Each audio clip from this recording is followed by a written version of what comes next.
बिहार में विधायक दल की बैठक के लिए पर्यवेक्षकों की नियुक्ति हुई है। बीजेपी ने पर्यवेक्षकों की नियुक्ति की है। केशव प्रसाद मौर्य केंद्रीय पर्यवेक्षक नियुक्त किए गए।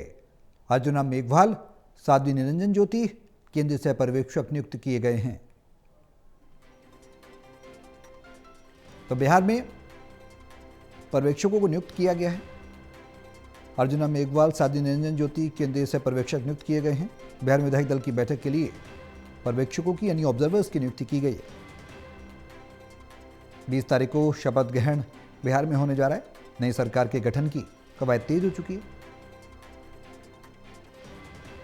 ज्यादा जानकारी के लिए टोटल टीवी के एसोसिएट एडिटर प्रदीप कुमार हमारे साथ फोन लाइन पर जुड़ गए हैं। सीधे उनका रुख करेंगे। प्रदीप जी, क्या कुछ जानकारी है? हलचल बढ़ी हुई है राजनीतिक तौर पर बिहार में। जो यहाँ पर नई सरकार का गठन होना है, उससे पहले तेजी के साथ कवायद तेज होती नजर आ रही है। और इसी कड़ी में अभी कुछ देर पहले ही यहाँ पर बीजेपी ने केंद्रीय पर्यवेक्षकों की नियुक्ति की है। यानी जो विधायक दल की बैठक होनी है, कल 10 बजे ये बैठक बुलाई गई है। इसमें विधायक दल का नेता चुना जाएगा। बीजेपी इसके अलावा जेडीयू की बैठक भी कल होने वाली है। साथ ही अन्य पार्टियां जो एनडीए के घटक दल की, वो भी अपनी बैठकें करेंगे। संयुक्त एनडीए की बैठक कल होगी। इसके बाद जबकि ये निर्णय हो जाएगा कि विधायक दल की बैठक में किस पर अधिकार छोड़ा जाता है। इस पे अपने अपने विधायक दल के नेता का चयन करने के बाद उनके नेताओं की बैठक अलग से बुलाई जाएगी। यानी ये संयुक्त एनडीए की बैठक होगी जिसमें निर्णय लिया जाएगा। लेकिन बीजेपी ने अपनी विधायक दल के नेता का चयन करने के लिए यहाँ पर केंद्रीय पर्यवेक्षकों की नियुक्ति की है, जिसमें उन्होंने जो ये बड़ी नियुक्ति की है उसमें अपॉइंटमेंट किया गया है। केशव प्रसाद मौर्य केंद्रीय पर्यवेक्षक नियुक्त किए गए हैं। अर्जुन राम मेघवाल, साध्वी निरंजन ज्योति को केंद्रीय सह पर्यवेक्षक नियुक्त किया गया है। तो बिहार में विधायक दल की बैठक के लिए बीजेपी ने अपने केंद्रीय पर्यवेक्षकों की नियुक्ति की है। और ये जानकारी मिल रही है कि जब कल ये निर्णय होना है कि जो एनडीए की संयुक्त बैठक होनी है, उसमें जो एनडीए का नेता, विधायक दल का नेता चुना जाना है, उसमें नीतीश कुमार के नाम पर लगभग सहमति है।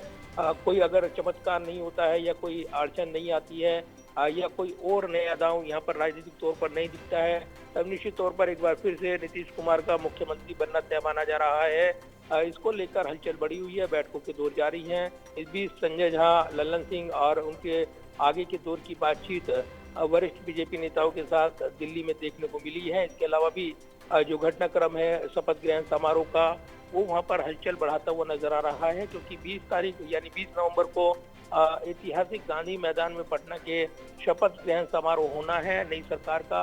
और इसमें यहाँ पर उप मुख्यमंत्री भी शपथ लेते हुए नजर आएंगे। मुख्यमंत्री के तौर पर एक बार फिर से नीतीश कुमार की ताजपोशी तय मानी जा रही है, ये कहा जा रहा है। और इसमें जब बैठक हुई थी और बीते कल ही जब राज्यपाल को यहाँ पर उन्होंने ये सिफारिश की थी कि जो विधानसभा है 19 नवंबर को भंग कर दी जाए, इसके साथ ही नया रास्ता खुल गया है नई सरकार को लेकर। उन्होंने अपना इस्तीफा भी दिया और इसी के साथ अब जो है नई सरकार के गठन पर निगाहें लगी हैं। और निश्चित तौर पर उससे पहले हलचल बढ़ी हुई है। और इसी कड़ी में बीजेपी ने अपने विधायक दल की बैठक के लिए केंद्रीय पर्यवेक्षकों की नियुक्ति की है। वरिष्ठ नेता जो उप मुख्यमंत्री हैं उत्तर प्रदेश के केशव प्रसाद मौर्य, उनको केंद्रीय पर्यवेक्षक बनाया गया है।